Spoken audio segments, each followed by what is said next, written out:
তাতে গোটেই কেইজনৰ ডেড বডিত পষ্টমৰ্টেম আৰু বেলেগ মেডিকেল ফৰ্মেলিটিজ কমপ্লিট কৰা হৈছে। তাৰপিছত আমি হায়ালুংলৈকে তিনিচুকীয়াৰ পৰা মেজিষ্ট্ৰেটৰ এটা টীম আৰু এম্বুলেঞ্চ পঠিয়াই দিছিলোঁ।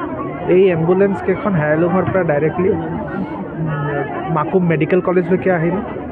মেডিকেল কলেজত আমি ৰিচিভ কৰিলোঁ। তাৰপিছত চিনাক্তকৰণ কৰি পেলাই কি কোনটো ডেড বডি কাৰ হয় তেনেধৰণে আমি ইয়াতে গেলাপুখুৰী টি এষ্টেটত এইটো লৈ আহিলোঁ।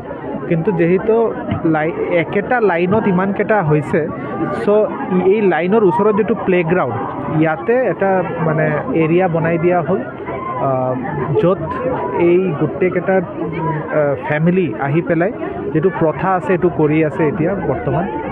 তাৰপিছত ইয়াৰ পৰা অলমষ্ট 800 মিটাৰ দূৰত এটা এৰিয়া ডিমাৰ্কেট কৰি দিয়া হ'ল, য'ত অন্তিম সংস্কাৰ তাতে হ'ব। চ' এই ছেইম এছঅ'পি আমি যেতিয়ালৈকে এই গোটেইকেইজনৰ মৃতদেহ উদ্ধাৰ হৈ আমি অন্তিম সংস্কাৰটো কৰিব নোৱাৰোঁ, এই ছেইম এছঅ'পি আমি ফ'ল' কৰিম। আৰু এতিয়াৰ যিটো খবৰ আছে, মই 15 মিনিট আগতে খবৰ লোৱা মতে আজি আৰু 7জনৰ মৃতদেহ উদ্ধাৰ হৈছে ছাইটৰ পৰা। চ' কাইলৈ 6জনৰ হৈছিলে, আজি 7জনৰ, তো মুঠ ধৰি এতিয়ালৈকে 13জন ব্যক্তিৰ মৃতদেহ উদ্ধাৰ হৈছে। 6জন আজি উদ্ধাৰ কৰা হৈছে। ইয়াত আপোনালোক চালে নিয়ম চলি আছে। তাৰপিছত অকণমান দেৰিকৈ আমি ক্ৰিমেশ্যন কৰিম।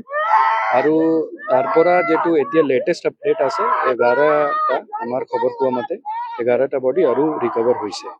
আৰু প্লাছ যিটো ৰেস্কিউ অপাৰেশ্যন আছে এইটো চলি আছে। আৰু স্যাৰ নিশ্চিত হ'ব যেনেকৈ এই যে ঘটনাটো সংঘটিত হ'ল তাৰ তদন্ত আমাৰ FIR ৰেজিষ্টাৰ হৈছে।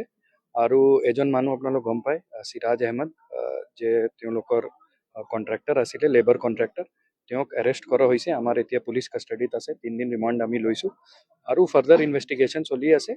আৰু ফাৰ্দাৰ আমাৰ এতিয়া প্ৰায়ৰিটি বডি ৰিকভাৰী আৰু এইটো আছে, লগতে আমাৰ ইনভেষ্টিগেশ্যনো চলি আছে। এইটো শেষ হোৱাৰ পিছত আৰু এক্সপেডাইট কৰি আমি ইনভেষ্টিগেশ্যনটো আগবঢ়াই যাম।